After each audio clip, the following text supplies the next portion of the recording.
If you don't decide who you are, someone else will. And that is the $1 million question, right? How do we know who we are? Well, human design is one of the best tools I've ever discovered to help you answer this question. It's my first love in the world of astromancy, even before gene keys and even before astrology. Discovering my human design and truly understanding how I was meant to act and move throughout the world was actually the final straw that changed my future forever because it allowed me to actually take the leap into a dream that I'd had for a very long time, which was to start my own business. And it is still the foundation and bedrock of the work I return to in order to stay aligned. And for those that are called to it, I actually don't think that human design is optional for those that want to experience the best, most self-expressed, authentic life with the least resistance. However, I quickly fell in love with the gene keys and felt way more called to teach this system, not just because there's a lot less of us out there doing so, but it also genuinely spoke to me in a different way. But human design is such an important bedrock for all of the work that I do, not just with myself, like I mentioned, but even with the work that I do with the gene keys, that I still talk about it all the time because it is just so necessary. However, it's important for me to fill that gap because I know so many of you find me and find my work and want to get into not just gene keys, but also human design. And there is only one person I trust to fill that space, and I can't wait for you to meet her. You are about to meet and listen in on a conversation with not only one of my closest friends, but also the only person I trust to teach you this work of human design, my dear friend, Katie Irvine of Sort of Spiritual. Not only is the coursework she's created with human design some of the most comprehensive out there by a long shot, it also has my full stamp and seal of approval because Katie is one of those teachers that stays true to source while also distilling the stuff that really doesn't work, keeping the stuff that does, and translating it in a way that makes so much sense and is so simple, which mirrors exactly how I aim to teach my Gene Keys coursework as well. And so the kind of human design teacher you're getting from Katie is not only someone who is devastatingly funny, so passionate about this work, and extremely knowledgeable, you can actually trust that you're learning proper human design, that it's extremely comprehensive, meaning you're not going to miss anything, and that it will be taught to you in a way that actually makes sense and can be applied to incredible degrees of transformation in your life. So without any further ado, let's get into what the fuck is human design and why your future depends on it with my good friend, Katie Irvine. Yay!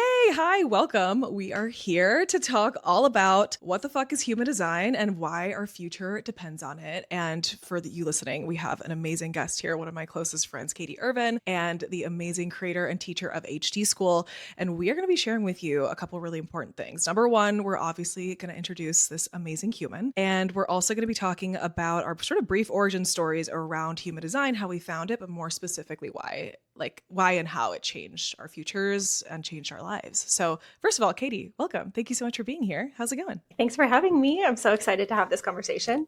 Yes, this is kind of fun because we're both filming from sort of our hometown vibes. So that's kind of a fun time Yeah, here true. in Toronto and me in Houston. Before we get into this awesome conversation, obviously we have so many of our audience members and our students that have just been following us for many years. If you guys are new here, Katie and I have been not just friends, but also actually like working together basically since like 2021. So 5 years this year, bitch. Let's go. Wow. Such a long time. And yeah, like we very early on in our friendship actually started collaborating together online, and we've been so lucky to have a lot of our audiences like cross-pollinate and our students sort of join both of our programs, and it's just been really sweet to see that happen.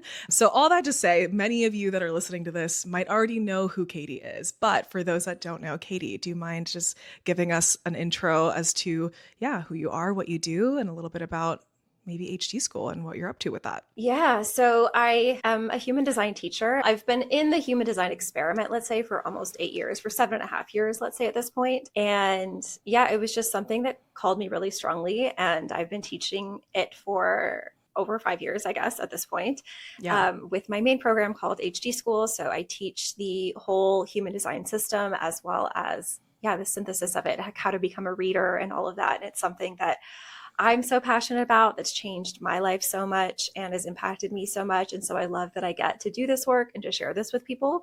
And I guess not surprisingly, this is like pretty clearly laid out in my design as well, in my astrology, that this is all the stuff I'm supposed to be doing. But I am, as you mentioned, currently in Toronto, in my hometown. I live in Bali at the moment, but I'm home for the holidays and getting the new year started here.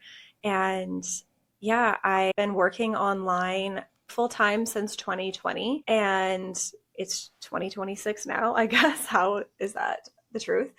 But I really love teaching this information and working with this information and this whole system because I think it's really transformational when you get into it. 100%, which is kind of the whole point of what we're going to talk about today. And I think a lot of people have really kind of intense origin stories with human design. Some of them can be like mine felt a little bit more gradual, but I feel like you had quite an initiating experience Yes. of human design, which I'm super excited to get into. But yeah, for those of you that don't know, like Katie's work in human design is some of the most comprehensive human design coursework out there. And I think, part of the reason that we vibe so much is because of the way that we both teach the systems that we love. Like I love Gene Keys and human design, obviously, but like that's just what I feel more called to teach. And I think it's so fun to be able to speak to you with the same language of like we stay really close to source, and at the same time we also make it really applicable.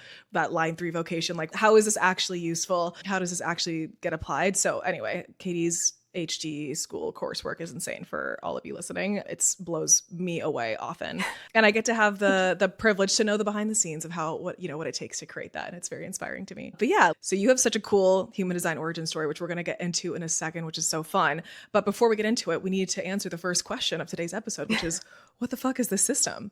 And we just talked about how we both sort of explain the system in a different way. And you're kind of curious as to what those differences are. So I'll start and I'll share the way that I talk about the system. The way I always talk about the system is as if it's a manual, or rather like the anatomy textbook of your aura. Like when I think of the words human design, I typically explain it to people like this is how your human was designed. I feel like the name is very much descriptive of what we're talking about. So we're talking about the human, we're talking about the body, which again, I like to contrast that with astrology or Gene Keys, which is like not about the design of your body. It's more about the design of your life and those sort of archetypes and stories that you'll meet, versus human design is like, this is how your body works. So I like to talk about it as if we're getting the anatomy textbook of your aura, and we're quite literally seeing how your aura actually functions. And not as like a sort of mystical thing of like, well, how would my aura impact me? But rather a quite practical application of this is the way in which your aura has mechanical implications, and how you, as we do in human design, strategy and authority, like mechanical implications as to how you take action, make decisions, but as well as to how you process energy. Like I'll often just point out the way that centers can connect, and like with my root center connected to my splenic center, it's like I process stress through my bodily experience, and stress can make me sick and things like that. But before I even get into all of that, I like to say that human design is how your human was designed. It's the very clear, practical, and direct information as to how our aura works with this, it's like an anatomy textbook of your energy. So it's not going to be just a natural, intuitive thing to read in the same way that if you were to see like a map of the human skeletal system or the muscular system, you wouldn't necessarily know what it is. But with some study and some mapping of your own lived experience, it just becomes so clear and easy and practical to understand. It feels very intuitive in that way. But yeah, how is your human design? That's how I like to talk about it. How would you describe human design? What's the way that you like to teach it and explain it? I love that. I think I have so many different ways of talking about it depending on who it is that I'm talking to. Yeah. So, one of the things that I share when it's someone I'm first talking to about human design, I will often say it's sort of like Myers-Briggs in astrology had a baby. And it's just like this mix between the esoteric side of astrology and the more practical sort of feeling of Myers-Briggs. But obviously, it's not anything like Myers-Briggs. It's far more like astrology. Yeah. But I really think it's a practical, which is a word that you said as well. And I like that about human design. I feel like it's a practical, grounded system that helps you understand how you're meant to live in this world, how you're meant to interact with the world, what your strengths are, what your challenges are. And similarly to you saying how it's like an anatomy textbook, I like that, about how your human was designed. I like to think of it like, I think of life often as a game, right? Like we came into this to play a game. And so human design helps us to understand how our game player was designed. How are we designed to operate? How are we designed to interact with the world? What are the strengths? What are the challenges? All of that. But also, I think it's helpful in understanding the game board that we're playing on, because we have it a bit differently. Even though human design isn't technically speaking about that, I see it as just what are our differences? What are our limitations? And I think sometimes people get stuck in a negative way of, well, I don't want to be put into a box. And we are all limited as humans in certain ways. And Mm. that's not a bad thing. Because if every day when you woke up, you had an entire mall of clothing to choose from, how much time would you waste on making that decision of what you wanted to wear? It's good for us to have limits in certain ways. What I mean by limits is like, what is in our design? Like, what are the specific pieces of our design that give us our strengths, that give us the activations of our system? I think that's actually a really incredible thing that we have because it helps us to focus. And I don't think it's ever limiting in a bad way because it's limiting to you to what is actually aligned for you. So it's actually just helping direct you in the direction that is aligned, in the direction that you're meant to go, because that's what's going to feel good for you anyways. But yeah, I think it just helps us to see what our mission is, what our alignment is, what the goal is for us in this incarnation by what's there for us. And I think it's a really clear, in a way, manual to help us understand. And as much as I do love astrology, I like that human design, to me at least, has always felt more grounded and more practical, where astrology is so much and it's beautiful. And I like that human design is like, okay, here's what you do with this. Here's what your authority is. Here's how you make decisions. Here's how your energy works. Like, it just feels a little bit more digestible to me than the entirety of the astrology system, which, no shade to astrology, absolutely love it. Yeah. But I like the practicality and digestibility I find in human design. Yeah, no, 1,000%. And I always sort of describe my experience of learning astrology. It didn't quite land for me because it didn't have a place to land in my body. And so it didn't feel like there was real practical guidance from it necessarily right away. And like sometimes you just don't meet the right teacher at the right time, but I just think I Sure. needed to find human design first, to have that, Yeah. because we use astrology and human design. It's one of the main systems that we use in the system. So we need to use it. Well, I mean, also Yeah. maybe people don't know, in the event that you don't know this, human design is largely based off of astrology. And so the four kind of main systems that it synthesizes is Western astrology, the chakra system, Kabbalah, and the I Ching, which I absolutely love as well. It's such, I think, an important aspect of human design, and it gives so much depth and so much interest to it. And if you aren't familiar with the I Ching, sometimes it's also called the Book of Changes, but the I Ching is an ancient Chinese divination text that is what Chinese medicine is based off of. It's what feng shui is based off of. It's been around for thousands of years, and it's such a powerful system. And so I think it's really cool that human design brings that into the synthesis of it. But those are the main systems that human design draws off of. Yeah, I love that. And I like to call the I Ching the final boss of yin and yang theory because it's the 64 binary combinations of masculine and feminine energy of yin and yang. And the sort of genius of human design was to synthesize those systems, including something like the chakra system, which inherently is a system that is based on the body. If any of those four systems were originally just tied like inherently to the body, it would be the chakra system. Like astrology obviously has things to say about the body, but both astrology, the Kabbalah, and the I Ching, in my experience, were more just like guidance through life that could sometimes impact the body versus the chakras. It's like, this is like hubs of energy in your body, right?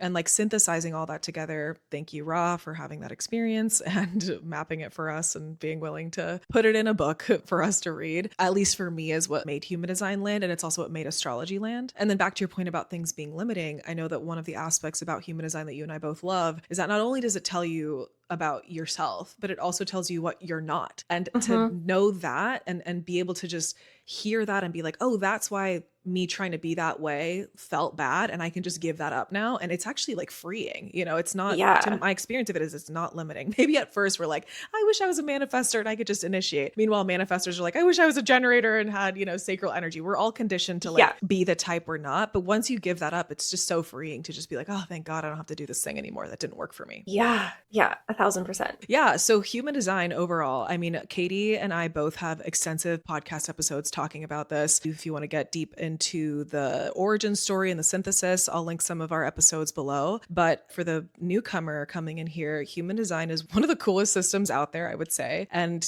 I guess I was going to say who I think it's for, but before I get into that, who do you think would be interested in human design? What's the kind of person who you think this system would really speak to? Oh, that's so interesting. I think back to who I was when I first found human design, because evidently it spoke very loudly to me. Yeah. And I was just feeling lost. Like I felt like I was meant for something and I didn't know what. And I felt like I had no guidance and I just didn't know. And I think it really helped me to find so much clarity in myself, to get to know myself better, to help to understand myself better. But that being said, by no means do you need to be lost to enjoy human design or to get benefit from it. I think it's for people that are seeking to know themselves better, to understand others better, because that's one of the things that I've loved so much about my experience with human design. By understanding who I am and who I'm not, I also see other people and who they're not. That by seeing that, it gave me so much grace for myself, but also so much grace and love for other people, because the things that are so obvious to me aren't part of their experience, aren't part of their design, you know? And so it really helped me to appreciate the differences in people. So I think people that are interested in their own development, people that are interested in relationships with others, especially if you are working in a field with other people, like it's been so fascinating for me to see these types of students that I have in HD school, because so many of them are people that I never expected to be in HD school. You know, I have people that are like interior designers, that are emergency room doctors, that are therapists. Like I sort of just thought it was going to be readers and maybe coaches, like that kind of thing. But the variety of people, it's like anyone that works with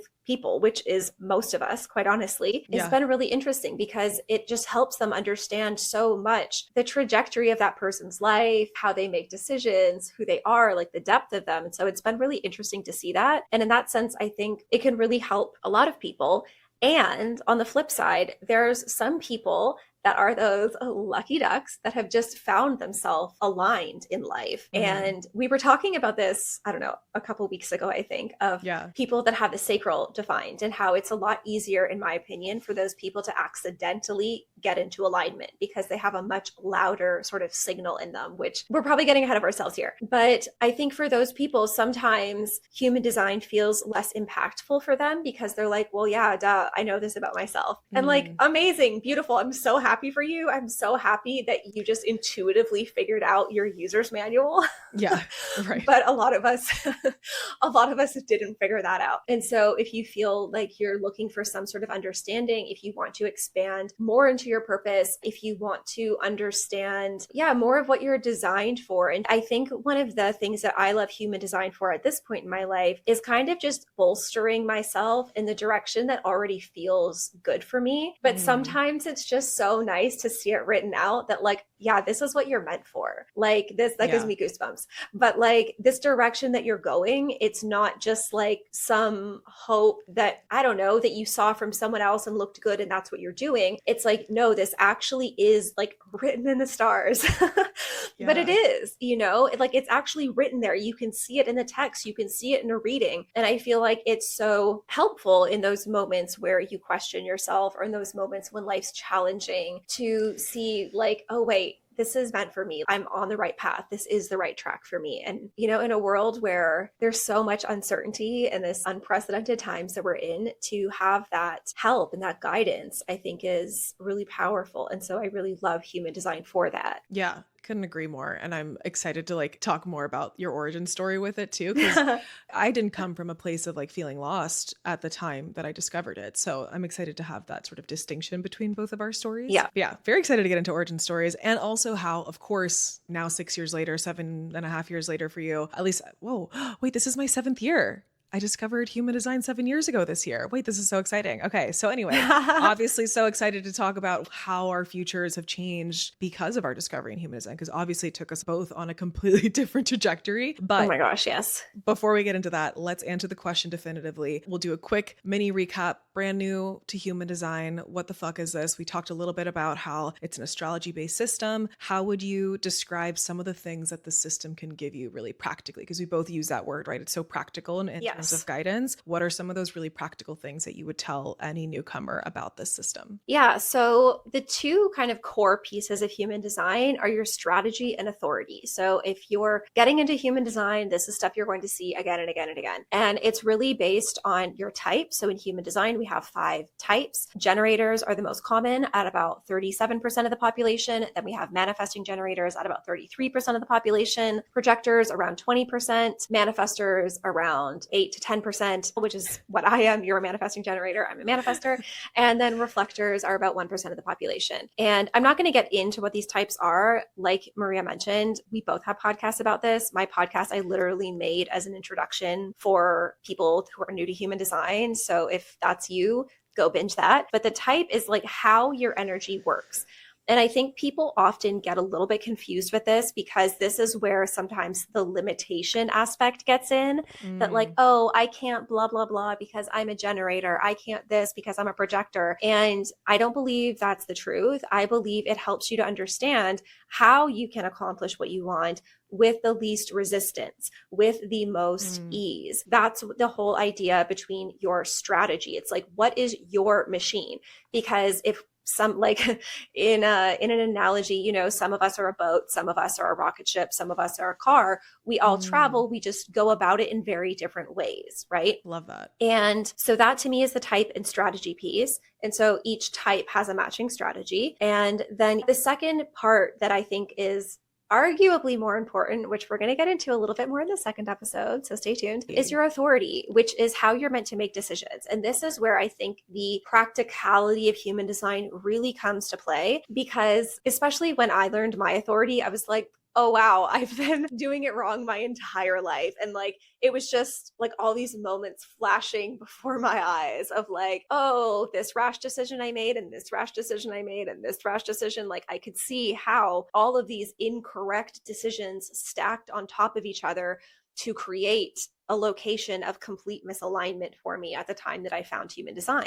And even if you know nothing else about human design, if you can get grounded in that practicality of how you are designed to make decisions, which human design calls authority, then I think that is life-changing information. But again, we're going to talk about that in the next episode, so stay tuned.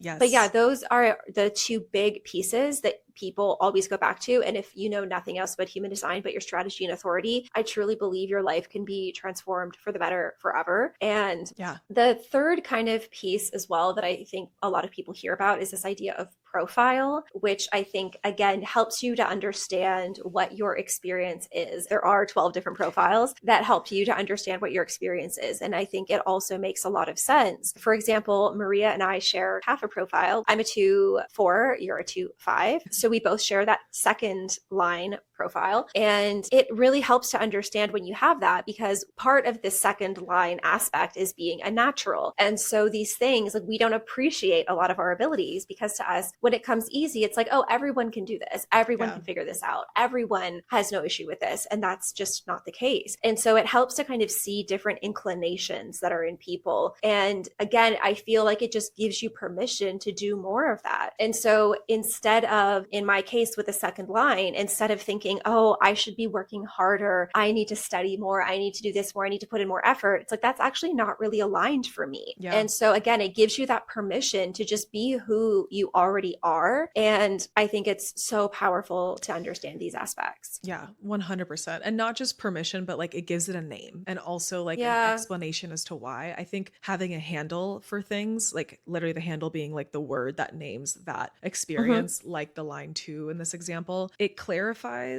so much. It's so potent to be able to have the language for this kind of stuff. So yeah, I love that. Type, which then immediately engenders strategy, and then authority and profile, I think, are huge. For those of you guys listening, I would say that profile is likely the most similar to like a Myers-Briggs, you know, like if you guys are interested in something, like if you're interested in something like personality type. But here's my hot take. I think that this stuff is infinitely better than any personality test. Astrology, human design, and gene keys, Absolutely. infinitely better, because it's unchanging. Yes. It is decided on the day you're born. You don't have to take a fucking test that changes every single time. Yes. You know, my older brother, who is born 3 days before Katie, so my other Gemini love of my life, he is like going deep into Gemini, Google's AI right now, just getting into like not just Myers-Briggs, but like Jungian cognitive stacks, which is like what Myers-Briggs is based off of. And he's like getting into Enneagram and whatever. And I'm like, I'm just going to pull my chart and it'll just tell me, and I don't have to ever yap about who I think I might be and get these differing answers. Like, it's so freeing and grounding to be like, this is it. There's no ifs, ands, or buts about it. And that was such a factor for me because, again, before I found human design, I was at a place in my life that I was feeling so lost. And so I was seeking out these systems like Myers-Briggs, like Enneagram, to try to help me understand who I was. Even the DISC system, if anyone understands that, if Yeah. you ever worked a corporate job, they may have made you take the DISC Yep. profile. And it was frustrating, especially with Myers-Briggs, because I feel like every time I take it, I get a different answer. And less so now, but like in the earlier days, because one of the issues with systems that involve you answering questions is so many people lack self-awareness, and so many people Yeah. answer the questions as the person they would like to be and not accurately as who they are. And so it And like through creates no these fault different of our own, like no shade if that's no what's happening, but it's just no such a common experience. We're kind yeah, of and it's like unreliable narrators of our own lives. absolutely. And it's like if you're trying to figure out who you are and you're looking at this system outside of you and you're trying to answer questions, but you don't really have the awareness. Like I remember going through the Myers-Briggs questionnaire that I did was so long, as most of them probably are. And I was just like, I don't know. I don't Yeah. know if I'm like this. I don't know if I do this. I don't know. Like, and then I remember when I was in university, actually, I have a business degree, by the way. So how did I end up here? Who knows? With I mean, like doing You the run a spiritual stuff, business.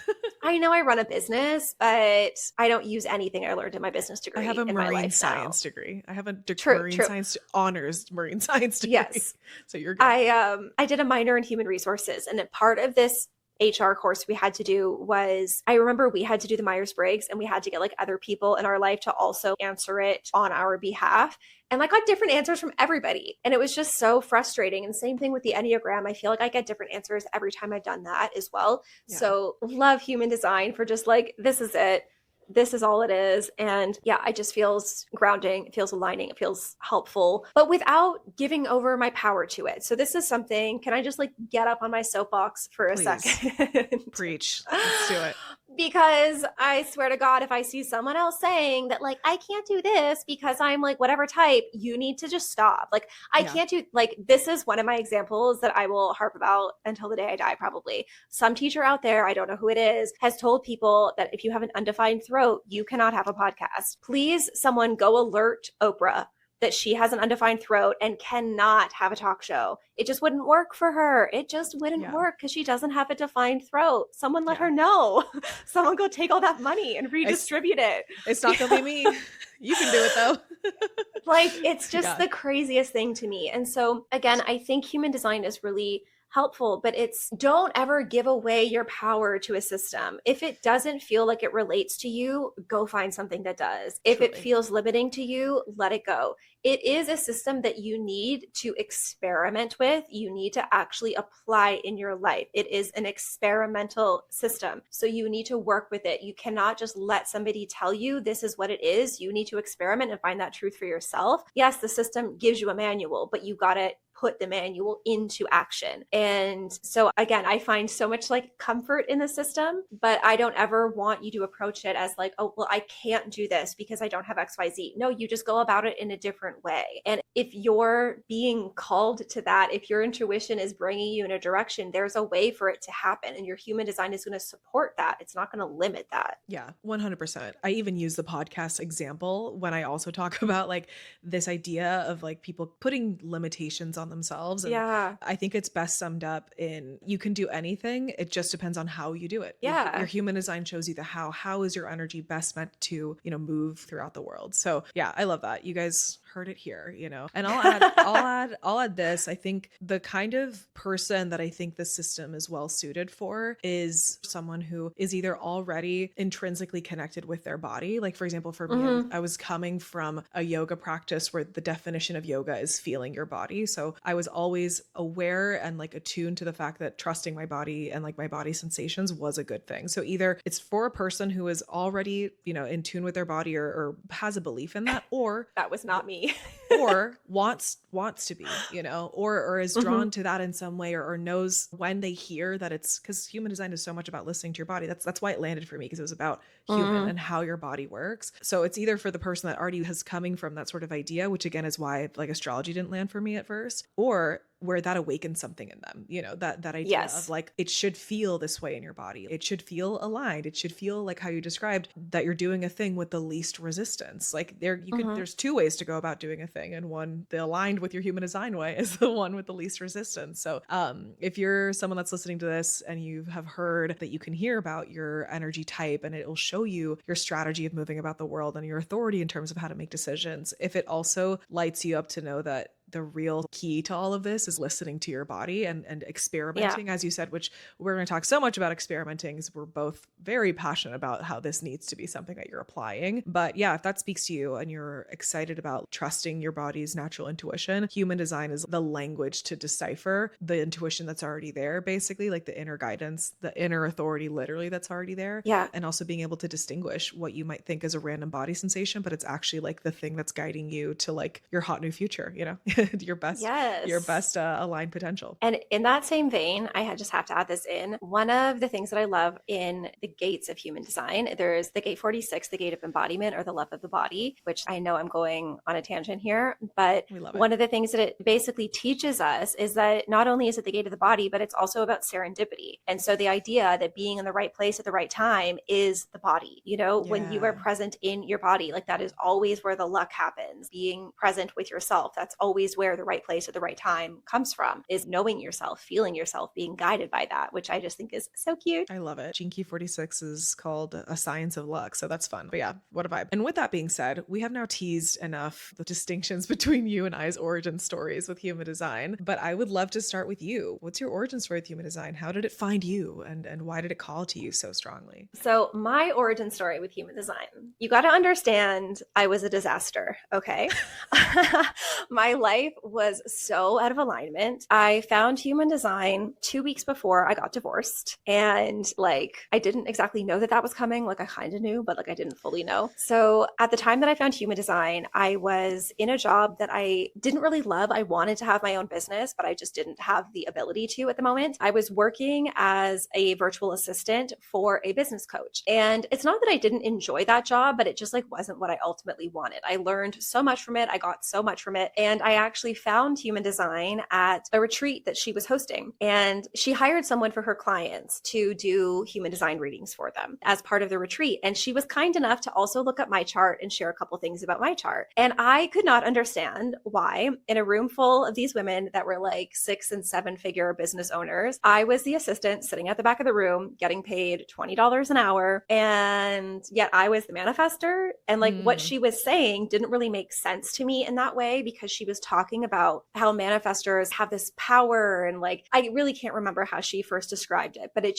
felt like manifestors were like capable of doing big stuff. And here I was not doing that stuff, having dreams of it for sure. But like I said, at the time, I was very out of alignment. I was in a marriage that I felt trapped in, that was not a good marriage. I was not enjoying where I was in like a career perspective. Before I was working as an assistant in this role, I used to work in hotels. So I came from the hotel world, which also was really not for me. I like to travel. I like to stay at hotels. yeah. I don't like to work at them so much.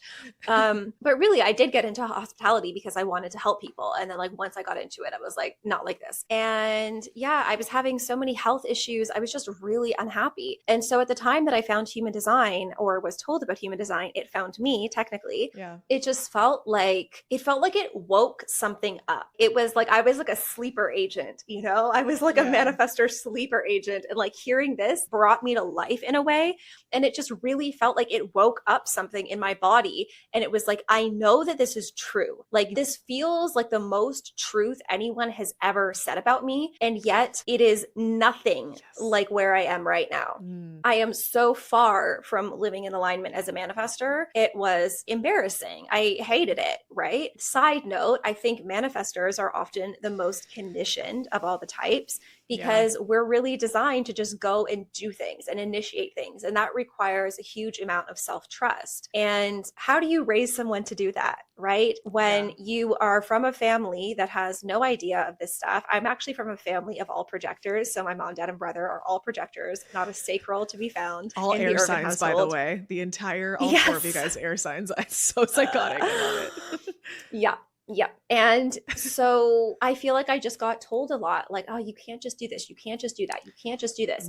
And Mm, it's tricky. Like raising a manifestor is tricky, but also like they couldn't just do things. You right. know, their way of operating was very different than mine. And so manifestors just often become massive people pleasers because we don't understand, usually as children, how to really connect with ourselves. And so that creates a huge challenge as you get older. So I was massive people pleasing and had really landed myself in this life that I felt trapped in, that didn't feel aligned, that didn't feel good. And I had no idea what to do. And so when I found human design, like I said, it just like woke something up in me. And like I said, literally 2 weeks after I left my husband, I moved from California back to Toronto, tore my whole life apart, like left with, I think, $1,000 to my name. And like that was it, which is like going back maybe was not the best decision. But, anyways, was what it was. And it also coincided with my Saturn return, but everything just really fell apart in my life. But I knew that human design, it just called me so strongly. And so because I didn't really have much money at the time, I just kept renting the same 2 human design books. They were the only human design books available at the library in Toronto. I just kept taking those out on repeat. And you need to understand, like 8 years ago, human design was very different than it is now. Like there was no podcasts. There Yeah. was like 5 YouTube videos that were weird, no offense. And like there just wasn't that much. There wasn't many teachers, there weren't many resources. It was like the official courses, which didn't resonate to me, didn't call to me. I also didn't have the money to invest in them at that time. Yeah. And so I just kept getting these 2 books. One was a Karen Curry book, one was a Chetan Parkin book, and I just kept getting those, and I just was diving into it. And I feel like the emotional authority piece was such a game changer for me, and understanding myself as a manifestor was such a game changer to me. The gates and the channels and that didn't really make a lot of sense at that time, but I just like couldn't keep myself away from this system. I just had to Yeah. keep going into it. And so eventually, as I learned, I obviously started talking to people about it. And I got a lot of like, I'm like, okay, dear, like, what the hell are you talking about? She's gotten divorced and lost her mind, you know? Not the young um, divorcee storyline. I Oh, love that. yeah.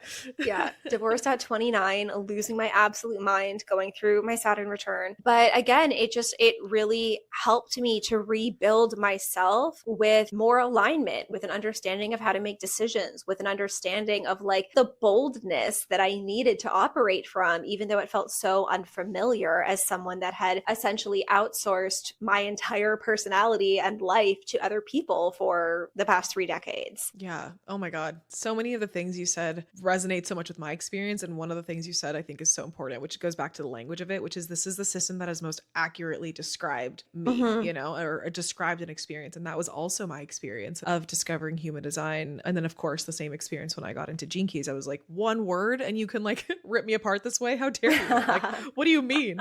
I'm curious as to maybe what were some of those phrases or those descriptors that really, and speaking of woke something up in you, again, I just think of Ra and like his conscious son of life's work of awakening. I think it's just so crazy. But yeah, what were Mm-hmm. some of those descriptors or what was some of that language that really awoke something in you? Definitely a lot about being a manifester, about initiating, about like having this power. Because I think like as Mm, soon as I heard the word power, and not to say that manifestors are the only types of power, you know, but we do have this like force for initiation. And that felt kind of like electric inside of me. Like, mm-hmm. I feel like that force was like, I'm here. You haven't been listening to me. You haven't been paying attention, but I'm here. And especially the idea of urges. And like, this is just the silliest thing. But for like the last probably 3 years of my marriage, I felt the strongest urge every day to do a headstand. And I know that like, this is so silly. I never did it because I was just like, why? Like, why would I do a headstand? Like, this just doesn't make any sense. And like, who knows what would have happened if I did a headstand? Like literally, we don't know because I never did it. But it was interesting because like that language of like an urge, it's like, oh, I understand that. And I feel like I've gotten so many of those and ignored them. Whether it Yeah. was something small, like do a headstand that just wouldn't leave me alone, or whether it was something bigger, I ignored it. I think of when I was in my first year of university, like I said, I studied business, but it was specialized for hospitality. And so I got my first job working in a hotel that summer and hated it.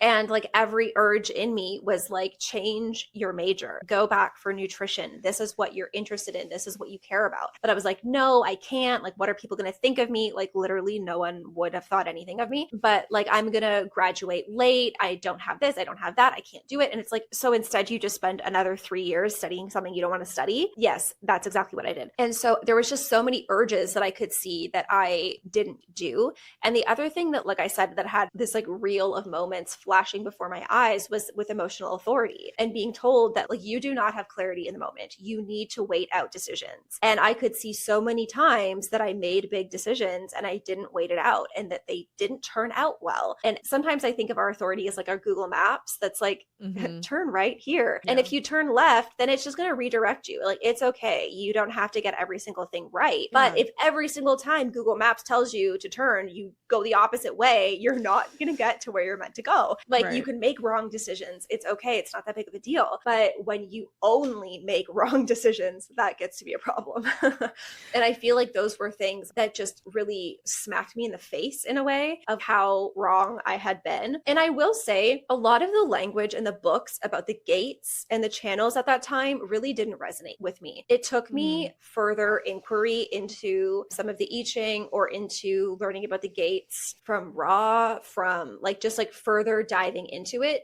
to help me like really resonate with that. And by no means any shade to either of those book authors. They're both just absolute forces in the human design world, but there's only so much you can write in a book, right? And I think sometimes it gets oversimplified. And so there was a lot of things I didn't resonate with at the time. And I think there was also a lot, like, for example, my conscious sun is like 845, and it being about rulership and being a leader, I was like, again, please remember, I was a shell of a person at this time. So this was not something that resonated with me. And again, so it's like, that's okay if you're new to human design and like everything doesn't feel immediately spot on. But yeah, those were the things that did really resonate with me. And I just felt the urge to keep learning. Yeah. Oh, so good. And to your point, like, yeah, if things don't immediately resonate, there's so many reasons why that could be the case. And one of those, to your other point of these authors, it's like, it does require finding the right teacher, you know, that actually speaks to you and like literally awakens something in you, which like you teach this so much in HD school, but just that it's literally like the connection charts, you know, and your hanging gates and like do you want to actually say something about that? Because I feel like the way that you describe that ability of reaching a person or connecting with a person through that connection chart language, I think is super powerful. Yeah, sure. Yeah, to your point about resonating with teachers and finding the right teacher, if you've ever seen a body graph, if not, we'll put links below so you can find yours to see what it looks like. But if you've ever seen a body graph, it has all of these little lines hanging off of these shapes. And so if you imagine that like a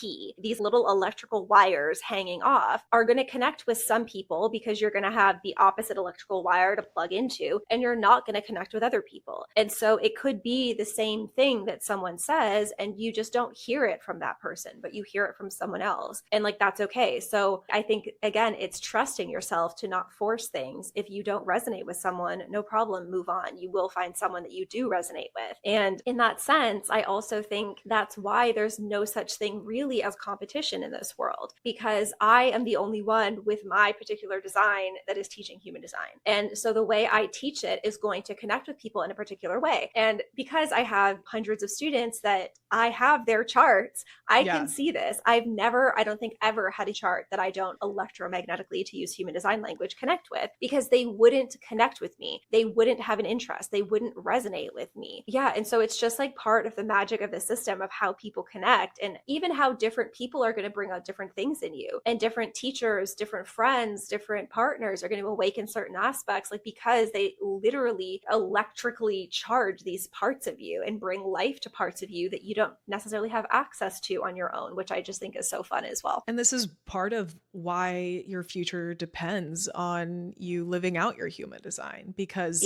in the way that you were likely suppressing your design, for example, suppressing the expression of it, conditioned to be using it and not the most aligned way, and like in a resistant way, essentially, it's like, then you're not, you know, for so many, there's so many ways that you could describe the consequence of living a conditioned life, you know, and not, you know, fully deconditioning, aka not fully expressing yourself. But yeah, one of those is that you don't actually find the right people at the right time that you're meant to be connecting with, whether it's someone that you open a door for or someone that opens a door for you or whatever, the result of that connection might be. That connection will be suppressed. I don't know if that's the right word, but it's the word that's coming to mind now. If you're living, like I said, a conditioned life, a way in which you're suppressing, repressing, hiding, or sort of malfunctioning maybe in like your human design. Yeah. What would you say about that? I think too, what you shared, like this is one of the reasons that I feel so passionate about human design, and I feel passionate about people knowing their human designs like now, because we are in unprecedented times. I feel like we're in times that are moving quickly, where things are changing quickly, where there's a lot of instability, there's a lot of uncertainty. And one of the things that human design teaches us, that I know not everyone loves this idea, but we can't actually rely on our minds as much as we want to.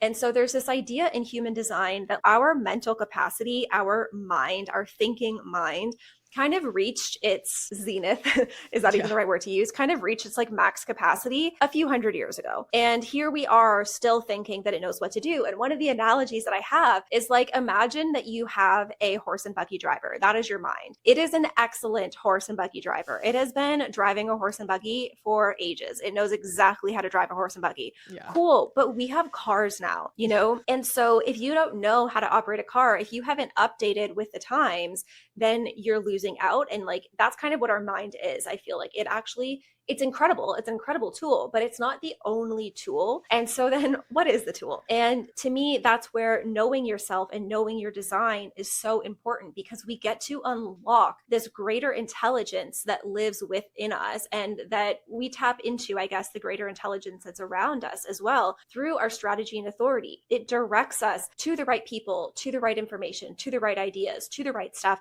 that our mind alone just can't do. And again, no shade to the mind. It's an incredible tool that we have. But when we're in these times, when we're going through things and we're like, I don't know how this is going to work out. I don't know what to do. I don't know what to do with the changes. I don't know what this is where, when you trust your intuition, when you're living in alignment, you get to be guided, you get to be directed, and things will unfold. And this is hard because there's a level of trust that comes with that Yeah. things will unfold. And to trust that the right information, that the right people, that the right things are going to cross your path. But it's like, the more aligned you are with yourself, the more it is going to unfold correctly. But again, this future of humanity, our collective future, I really believe depends on our individuation. And one of the things, like the tagline of human design, is the science of differentiation. And if we are not allowing ourselves to differentiate, if we don't know who we are as an individual, like, okay, I'm going to use myself as an example, but because I have gone down this path, because I have awoken to my alignment through human design, I have impacted hundreds of people's lives, and they have gone on to impact hundreds of people's lives. And again, this is not to say like, oh, I'm so important. It's to say you are so important. Every single person is so important. And like every single person that remains conditioned, that remains asleep to their potential and who they're really designed to be, has that devastating impact of not impacting the people that they're meant to impact, of not waking up the people that they're meant to wake up. And so it's like every single person has that chain reaction. And if you're not becoming the individual, and again, if you're someone that feels called to human design, that feels called to learn this information, to master this information, to work with this information, please, for the love of God, do it. Because think of the hundreds and thousands of people that are hinging on you knowing this information. And you might have the mistaken thought of like, yeah, but Katie, there's all these other teachers, there's all these other readers. Yes, but they aren't you. And just like we described, there are people in this world that have the right outlet for your plug to plug into. And it's not me. So it can't be me. It doesn't matter how big I get, how much I grow, how whatever. There's some people that I'm never going to connect with through no fault of my own. There's nothing I could do to change that. It just is what it is. And so it depends on you being that person. And not just obviously for human design, but this is for everything. I believe there's so much genius in this world that will solve whatever problems that come up, because there's so much intelligence intelligence among us. There's so much genius among us that is not being allowed to be expressed because people don't believe in themselves, because people aren't connected with themselves, because people aren't trusting themselves. And again, this is maybe not that exciting of an example, but I have a friend who used to work for McDonald's corporate office. Okay. And she had a coworker that also worked with her in marketing and would design jewelry in like the after hours. And because of that, she learned how to draw. And because she learned how to draw, she started designing textiles. And because she started designing textiles, she ended up designing wallpaper. And now she's like a very successful wallpaper designer. And maybe you feel like that's not so impactful, but that is the ripple effect, the domino effect of like following each step. Because again, where I am, I never thought I was going to be teaching human design. Right. Like this was not in my plan. This was not in my cards, but every step I took got me to this place. And we need to be able to trust ourselves when it's saying, hey, this is the next step. And you don't quite understand where that step is leading or what the long-term implication of that is going to be. But it's like to trust that if you're being called in a direction, it's for a reason. And it's like, if we could all trust that, there's so much intelligence, so much beauty, so much change, so much evolution that we need in this world to survive, to be happy, to thrive, to feel good, to grow. Like, yeah, that's my rant. Evolve. No, I love it. When I mean, so many things to say about that. When we were coming up with this and we were wondering, what was going to be important for people to hear and what we wanted to share with people. And you started talking about this idea of this chain reaction and why literally your future depends on your individuation. I was, I was like fire, just straight fire, trying to like capture everything that you were saying. I was like, how we did just record the podcast now because it's so just bone deep truth. It's such bone deep truth of like, that is exactly what not just our individual futures require, but like the collective future requires, like our individuation. And this is why human design thrives where something like Myers-Briggs fails, because in Myers-Briggs, there's just those 16 personalities. And that you can get a little bit more specific, but it doesn't get down to those specific aspects of like, these are literally the gifts in your chart. And this is how it connects to others in a map that you can literally see, like in a true manual of an energetic body that you can see. And this is why every little aspect of you is so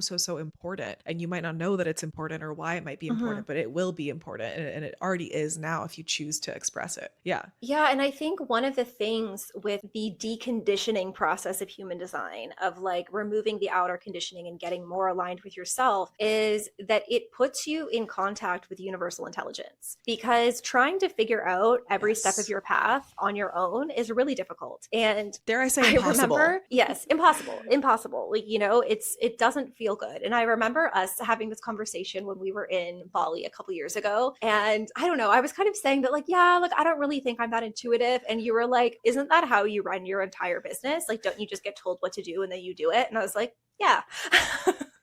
Literally. And guess what? That's so much easier than trying to figure it out on your own or trying to use friggin' ChatGPT to give you a business plan. Like, trust me, the universal intelligence is far better than artificial intelligence. And I think as you go through this individuation process, you get connected to that. And it's like you get this genius that you didn't have access to before. And it's such like, the word that's coming to mind is like electric. Like, it's just such an electric way to live, to have this like current running through you. And it's so enjoyable to be in that current. Life feels so much easier. It feels so much more meaningful than when you're just using your mind, trying to figure out, how do I operate? What decision do I make? Weighing the pros and cons, like trying to be logical about things. Like you don't have to do it all on your own. Yeah, that's such an interesting way to look at it. And I love how much you've used shock and like electric language, because it just, again, to me, it just speaks to the imprint on human design from the man who initially received it, like this thunder over thunder, pure element of lightning, like conscious sun, life's work, 51.5, putting this out in the world. And to me, that speaks to the element of like, it feels alive, to your point. Like, it woke you up, you were a sleeper agent, woke you up, the whole purpose of human design is, or one of the main purposes of it is like being connected to your body, and not connected to a stagnant body, but one that is actually allowing not just universal intelligence, as you're saying, to flow through you, but like life force to flow through you. And that Yeah. does feel electric. It feels alive. And literally the words of human design, like that description of, my channels connecting with your channels, or, my gates connecting with your gates, electromagnetic. It's literally speaking Yeah. to that like electricity between people. And it's not that you can't experience the energetic current of your life force flowing in a non-resistant, aligned, and joyful way without human design. But so many of us just would never, number one, have the courage to live as ourselves if we didn't have Yeah. it like named and validated by something like human design. Yeah. And again, why I think it's more potent than something like a personality test is because it's like, boom, this is an unchanging thing. Like you didn't have to take a little test to figure out what it is. It's just, here's your birth information. Boom, this is what you're meant to be. But yeah, having the name and the validation and the permission from a system like human design is huge. And then the nice part about human design is that it always puts the trust back on you, trusting yourself and your experience, because Yes. it's saying experiment with it. Don't take my Yeah. word for it. Follow your strategy and authority, and come back and tell me how much easier everything's been. Come back and tell Yeah. me how much better, you're feeling in your body, and how much, how much more in sync, right? Like how much more luck you could say you're experiencing in the world, serendipity and synchronicity through, yeah, allowing, again, like universal intelligence, but also like your own body's intelligence, your own soul's expression, yeah, to flow through you. And that will lead you to the right place at the right time, the right next step, like you were saying. And then that leads to like everything that you could have. It's everything that you ever want in your life is just one next right step away, like Yeah. just continual steps forward. Yeah. So I think with this, again, one of the most important things you can do is with the deconditioning, with discovering your genius, is like you have to actually experiment with the system and you have to apply it. We're going to be talking about that in our next episode. So please make sure that you join us. But I think it's fascinating because, like you said, we have different origin stories. There's definitely some stuff that overlaps, but we came to human design from pretty different places. And so I want to hear about yours. Obviously, I know it, but I want them to hear about yours because, yeah, different people have different experiences and different people enter at different points. And I think sometimes people think like, I don't know, either that like it's not going to make sense to them or that like they already know enough about themselves. But I think there's so much to be gained regardless of where you're at. It's like, again, I'm all about trusting those little like niggly feelings of like, I'm curious about this. There's something I feel like I need to learn here. Then there probably is something you need to learn here. So Truly. yeah, tell me about your story. Yes. And it's funny, as you were asking me that, I was thinking about that was during a very sort of spiritual time of my life, in the sense of like I was sort of getting back into spirituality. And if you guys want to hear about where the name Sort of Spiritual comes from Katie's business, go listen to her podcast on it, her intro podcast. I'll link it below. But yeah, my experience during that time, so it was in 2019 that I discovered it fully and like understood what I was looking at. So 7 years this year, which is so crazy. I didn't realize that until we started recording this episode. I had come in and out of the spiritual closet a couple of times by that point. There had been, a moment when I was 14 of kind of denouncing the Catholic Church and being like, I don't believe in this shit. And also, by the way, I'm vegetarian and I'm going to read a lot about astronomy now and philosophy and fight with my parents about how they're wrong about this religion. So that was a fun time of my life. And then around high school, I got into yoga because I wanted to do PE inside because I could not handle doing fucking field hockey in like 115 degree weather in Houston. It was atrocious. Fair. And so that was really nice. I was, something that you and I both share is we danced growing up, which is so fun given our line 2 life's work of dancer. But yeah, so yoga started to, as you do, you get into yoga and then you start getting curious about the origins of yoga and you learn that it's rooted in Eastern traditions and Hinduism specifically. And that sort of led me into like a curiosity about it. And then I shut it down again. And then I got really back into it again. And what led me to get back into human design, or what led me to human design rather, is that I got back into manifestation as a concept. So I had already done the Landmark Forum, which you and I have both done, which is also kind of a fun language that we share. And those are definitely initiating experiences. That's a podcast for a different day. I know, we should do a Landmark Forum podcast. That'd be kind of funny. But yeah, so I was already a believer in the idea that you and your mind can shape your reality, because in those coaching distinctions, like that's what a distinction is to change your mind, is to change the way that you see things and give you better beliefs and give you better ways to think about things. And so I already was bought into the idea that by changing your mind, you could change your reality, and by changing your beliefs. And I was bought into the idea of like limiting beliefs. So when I discovered manifestation kind of in full in 2019, I was very bought into that. And during that time earlier that year, we so it's my birthday a few days ago, as you know. So every year during my birthday, I blow up my life. And so that's what I did that year. Basically, I had quit my, oil and gas startup job and started working full time for Andrew and Andrea, my yoga instructors, and Andrew, my mentor of now 16 years. So as of my 32nd birthday, that's half my Yeah. life, which is so insane. Wild. Yeah, I can't wait to have him on the pod. So I was living in a time where I really felt like I was creating my reality. Like I had given up this idea of like, I have to work for this like horrible, thing that goes against all my beliefs. Like I went to school for marine science. I'm very much like an environmentalist, working for an oil and gas startup was definitely not at all what I ever thought I would say that I would do. And so I quit that job in a moment of self-trust, really. Like that was my experience of it at the time. And so I was living it was a time of a lot of possibility for me, and I'm excited to be reaching a 7-year cycle about that again. Maybe I can feel those vibes again, those Saturn vibes. But yeah, I was living in a time of possibility. And the first time I heard about human design was actually from a podcast from a business owner, and she was interviewing her interviewee and she cosmically profiled them. And one of the questions she asked was about type, and they were a projector. And I was like, what the fuck does that mean? I have no idea what this is. But the real first time that I pulled my chart was pulling my chart to do the TBM, to be magnetic, how to manifest workshop. You had to pull your chart at the time to our favorite thing to discover if you were a specific or non-specific manifester, which is not a real. Don't get me started on that. Do you want to go on your rant about it, or shall we save that for another episode? It's just not a real thing. Yeah. Another episode, perhaps. We'll talk about it in another episode, but not a real thing. It's a Jenna Zoe interpretation. And like, just one quick thing, like if you're like, but I resonate with mine, there's a 50-50 chance. There's a 50-50 chance you're going to resonate with it. So anyways, moving on. I love it. I've talked about it in so many episodes too. So many interviews I've done for people because it's a favorite. People love to yap about it. So that's where I encountered my chart for the first time. But I didn't know what any of it meant. I just tossed the chart away. I had no idea what the fuck I was looking at. Obviously, I just looked at my bottom right arrow, took a look at if it was left or right, and I, circled it and moved on. But what actually made the biggest difference for me was when I returned to it again through listening to the expanded podcast, the TBM podcast, and finding the very first episode, which was Jenna Zoe talking about human design. And she was talking about manifesting generators. And she talked about all the types, but obviously she talked about MGs. And it was exactly the experience that you shared of like, this is the most accurately I feel like I've ever been described. The things that were really game changing for me at the time and truly changed the fucking future of my life, because at this time, I was debating between staying working for Yoga Better or actually jumping to start my own business. So I think it's funny that we sort of had like similar moments of like,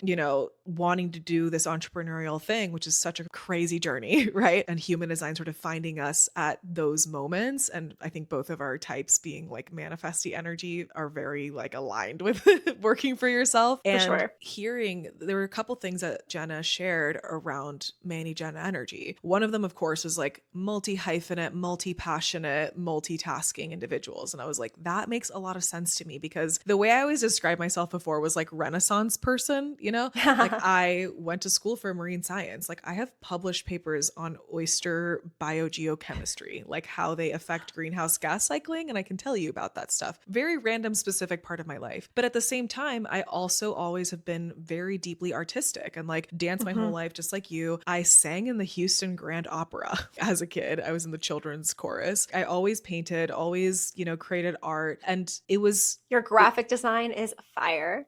Thank you so much. And I think at the time it probably felt, I remember feeling like there's no way I could be all those things. Like I'm just faking it. I'm just pretending like I'm into all this stuff, and also pretending that I'm good at it, because I wasn't bad at it. I graduated at the top of my class at BU for marine science. And a yoga teacher too. And and a yoga teacher. It's like I had lived all these lives and it felt difficult to reconcile that. It felt like it was all just, it felt like, looking from the outside, it felt like I was someone who was just lost and trying to figure it out. I didn't actually I didn't feel lost, but I remember when I was applying for jobs, because I was at this crux point of like, should I apply for work? I was also trying to move to Germany at the time with my partner at the time. Partner's a crazy word. Let's just use the word boyfriend. He was not a partner to me. But I was debating so many things. I was like deciding like whether, like, do I go and try to get sponsored for someone in Germany because my Spanish passport wasn't viable at the time? Or do I go to graduate school? I was looking at graduate school opportunities. I actually toured a graduate school in Munich when we went to visit. Do I become an au pair to get a way to move to Germany? Do I go to language school, just go to German language school and try to do my own thing? And getting that language from that podcast around like multi-hyphenate, multi-passionate. And there was something else that she shared around like these people work with like bursts of energy. And so they're really not suited Mm-hmm. for like a 9 to 5 consistent every day, the same experience. And then add emotional authority on top of that. And then it really gets psychotic. And then add all my other, just quad right nonsense. And then I really am not suited for like a 9 to 5. That was like the straw that broke the camel's back for me around like, oh, I'll never apply for a job again. But it was the straw that broke the camel's back around like, this is truly not what I meant to do. And that Mm-hmm. language, it didn't feel so much like maybe the awakening that it felt like for you, but it was just like everything like snapped into focus and like snapped Yeah. into clarity, versus like Yeah. everything was maybe like blurry before. It was like, boom, like, no, this is like how you function. And now, Yeah, it's not random, It's like it's yeah. intentional. It's there. It's not, yeah, it gives you that clarity for sure. Yes. And that is the kind of clarity and lucidity that allowed me to make the decision to actually jump full time into starting my business just a few months later. I quit my job pretty shortly after that, honestly. And then I was sort of like freelancing and in that sort of weird place. But then, yeah, just getting that language, I was like, oh no, like this is entrepreneurship is for me. Like I know now that there's language to describe my lived experience, which is always what I harp on when I work with clients and students. It's like, your lived experience. When things don't resonate, like we were talking about at first, there might be a desire to sort of like try to force the chart onto your life. Well, I don't do this or I do this or whatever. But really, my experience of the chart is like it just mirrors and gives me language to reflect my actual lived experience that I know Yeah. better than anyone else. Yeah. It just reflects to the most accurate degree that I have found my actual lived experience and how it really feels like to live in my body, like Yeah. and live this life. And so to you guys listening, like Katie and I are not joking about your future depending on you knowing yourself. I would not be here and Katie would not be here and we wouldn't know each other and be besties and about to go to vibe in Mexico City together or fifth country together, sixth country or some shit. Yeah, we wouldn't be living this really quite interesting and courageous and scary, but intensely self-expressed life if we didn't know ourselves. And if we didn't know ourselves and have the courage to express it, but why do we know ourselves and have the courage to express it? Because we got this incredible guidance that like Yeah. truly, woke things up in us and changed forever the trajectory of our path for the better. Yeah. And if you don't know yourself, someone else is going to decide who you are. Someone else is going to tell you. Your partner is Yeah. going to tell you. Your parents are going to tell you. Your guidance counselor is going to tell you. Your boss is going to tell you. Yep. Someone else is going to decide that for you if you don't have the awareness and the strength and the courage to be who you are. Yes. And or society, the amount of people, I know we've sort of talked about this. And yeah, one of the things that we shared when we were coming up with the idea of this series and just how kind of like passionate we both feel about this of like, deciding for yourself through knowing yourself. I remember talking with a friend in high school. We were 18, we we're about to get into college, and I asked him where he was going to school. And he said, oh, well, my family runs hotels, so I'm going to hospitality school. Funnily enough, you also went to hospitality school. But just the way that he described that, he was like, yep. And then after that, I'll manage the family business. And I was like, I just remember being so taken aback by that. Specifically, what I said to him, which was what I just blurted it out, very 3420 of me. I was like, oh, wow. So like you literally have like your whole future just decided and laid out ahead of you. And that was like, he reacted as if I had punched him in the gut, which I think probably was like a spiritual punch to the gut. I don't think he had ever considered that. And whether or not that's incorrect for him or not, I'm not saying that it's incorrect for No. him to have gone and done that. But you can tell that at that time he had never questioned it. Truly, it had Yeah. been decided for him. And for me, at least, my experience of my life, I have never been someone that is okay with authority. And I've questioned absolutely everything. So getting, this information that validates that desire to sort of live a very kind of eccentric, I find with Manny Jens to be kind of eccentric and my chart to be a little eccentric at times. Getting that validation was really, really freeing for me. But yeah, and because of those tendencies, I tended to be someone that questioned authority and didn't want someone to tell Mm-hmm. me what to do. And what I witnessed in this friend at that time is that just for whatever reason, for better or worse, I'm not saying it's bad at all, but he had just never had that experience of like truly, really Yeah. questioning authority. Because again, yeah, I mean, it's your family. They love you. It's an amazing career path, stable stability, connection with family. Great. Love that. Again, it's not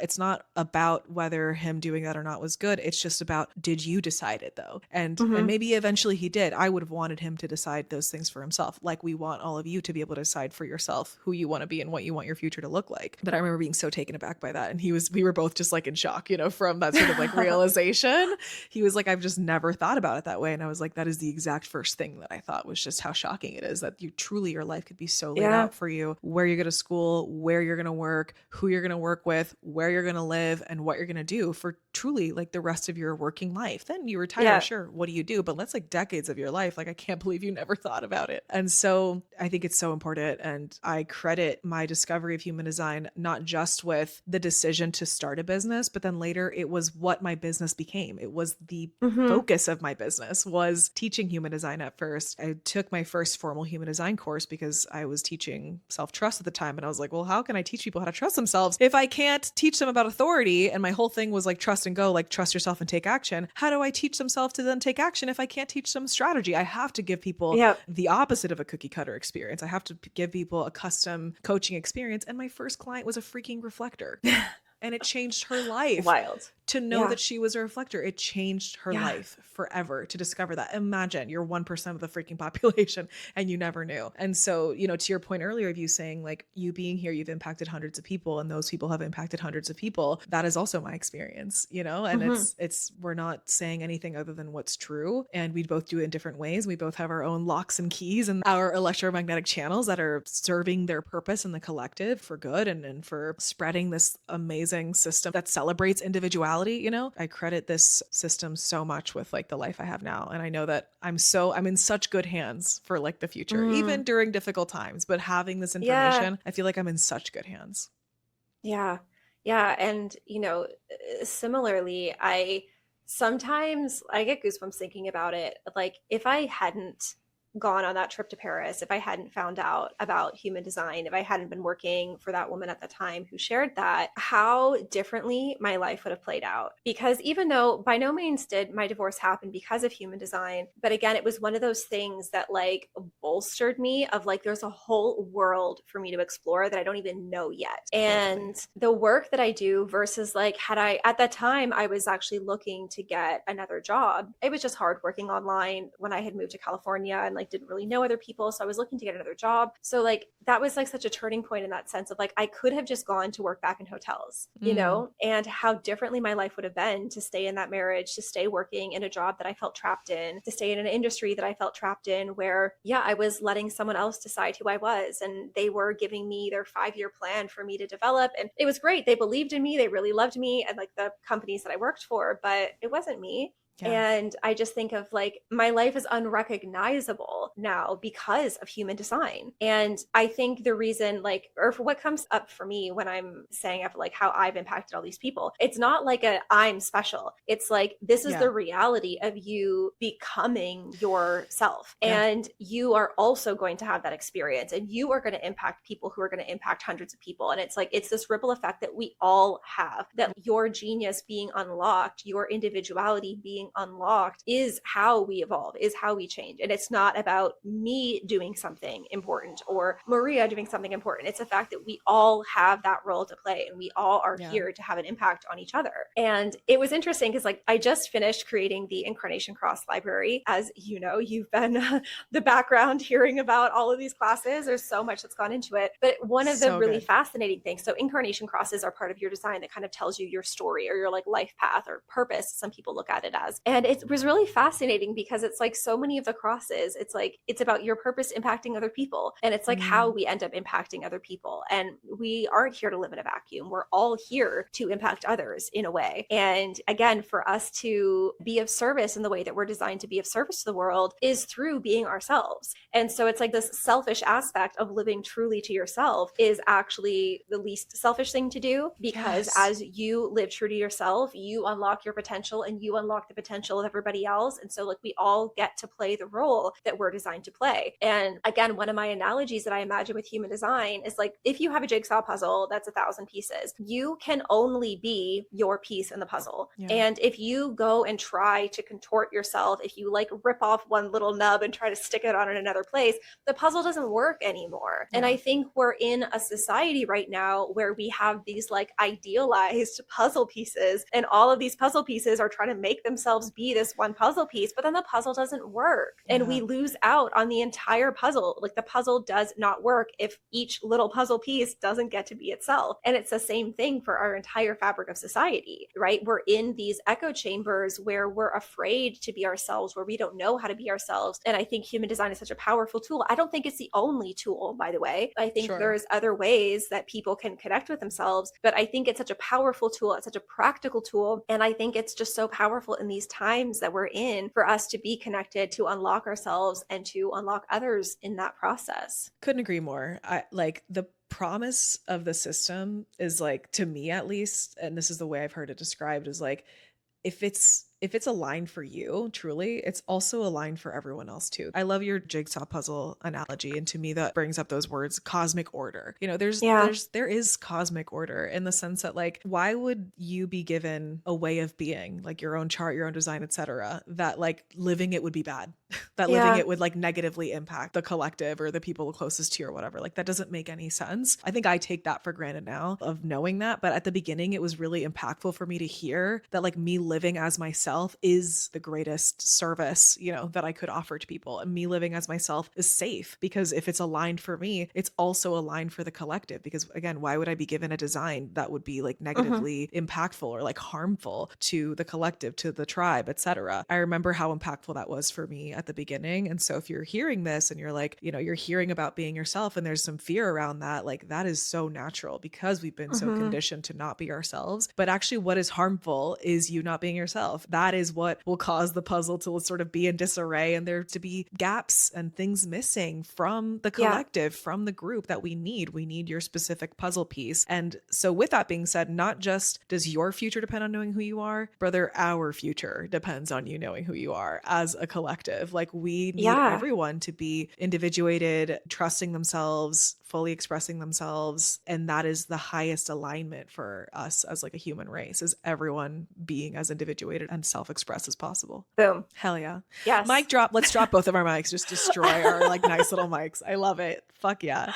Well, this was so much fun. Guys, we have 3 more episodes for you in this series to come. So please stay tuned. If you're watching us on YouTube, this is where you can get the video podcast series. So definitely hit subscribe so you can stay tuned for the rest of the episodes. But actually, we'll both be posting the audio to our individual podcasts if you love to hear it as well. So you can find the links to our podcast in the description below. And because we've harped so much on this being a practical system and we want you guys to apply it, we actually have a little mini task for each of these episodes just to support us in really carrying this work into fruition. So, Katie, what are the people to do at the end of this episode today? Yeah. So again, we're going to have the links below for you to go to get your chart. And I want you to pull the chart on my website so that you have it ready for listening to the next episode. Because in the next episode, we're going to get a little bit more practical in terms of understanding yourself, in terms of applying things. And so we want you to have the visual already. So we'll put the links below so that you know where to find that. And if you are already like, I need to learn this immediately, we'll also give you a link to get on the wait list for HD School. If you're feeling like this is just a yes, if you're feeling that pull, that call, the doors for HD School are going to be opening soon. So I'd love to have you be a part of this revolutionary information if it's something that's feeling aligned for you. Absolutely. And you guys already know how I feel about HG School and how amazing it is. So you guys are in such good hands with Katie if human design is calling to you. So if you're following with us live right now, January 2026, then definitely get on the wait list because that's where you get all the juicy bonuses, the best deals, the most stuff. It's so good. Katie does such an amazing job of like taking care of all her students. And yeah, like incredibly, incredibly generous human here. So absolutely get on the wait list. And if you're watching in the future, maybe the program is open. Check the same link. It'll tell you whether the wait list is open or not. Yeah, all the links will be there for you. And so with that being said, we will see you on the next episode, which will be all about the difference between knowing your design and actually living it. See you next time. Bye. Thank you so much for tuning in. I hope you enjoyed that conversation. Don't forget to pull your charts at the links below, and we will see you in the next one. Bye.